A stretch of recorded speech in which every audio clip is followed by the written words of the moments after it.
வணக்கம், வணக்கங்க. எல்லாம் எப்படி இருக்கிறீங்க? எல்லாம் சாப்பிட்டாச்சுங்களா? எல்லாம் நல்லா இருக்கீங்களா? சரிங்க. நேத்து ஒரு வீடியோ போட்டதில்லைங்க. நம்ம வூட்ல ஒரே ரணகலங்க. பொழுதோட வேலைக்கு போயிட்டு வந்துட்டு, "அம்மனி ஒரு 1/2 கிளாஸ் காப்பி வச்சுத்தா, வர காப்பி இது வச்சுத்தா" அப்படின்னா, "அம்மனி நீ தான் வீடியோ போட்டு எல்லாத்துட்டயும் சொல்றீல்ல, நீயே வச்சு குடி வேணும்னா" அப்படிங்குதுங்க. அப்புறம் என்ன போய் பண்றதுங்க? அப்புறம் நம்ம பழைய வழக்கம் போல தானுங்க. பழைய குடி, கதவ திறடின்னு நாமளே செய்ய வேண்டியதுதான். அப்புறம் நான் ராத்திரியே கடலக்கொட்டைய கொஞ்சம் ஊற வச்சுட்டேங்க. சரி காலையில செஞ்சு தின்ட்டு போலான்ட்டு. எப்படி செய்றதுன்னு சொல்றதுக்கு முன்னாடிங்க, அந்த லைக் பட்டன் இருக்குங்க. அத ஒரு அமுத்து அமுத்தி விட்டு போங்க. அப்படியே இன்னும் சப்ஸ்கிரைப் பண்ணாதீங்க. துளியோண்டு உங்க வூட்டு புள்ளையா நெனச்சு ஒரு சப்ஸ்கிரைப் பண்ணிட்டு போங்க. சரிங்களா? அப்புறம் உங்களுக்கு இது புடிச்சிருந்துச்சுன்னா ஒரு கமெண்ட் ஒண்ணு போட்டு போங்க.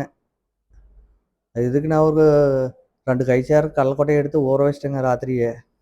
ஊற வச்சுட்டு காத்தால எந்திரிச்சு வாக்கிங் எல்லாம் போயிட்டு வந்துட்டு, நல்லா கழுவி விட்டு இட்லி சட்டியில போட்டு நல்லா வேக வச்சுட்டேங்க ஒரு 10, 15 நிமிஷம்.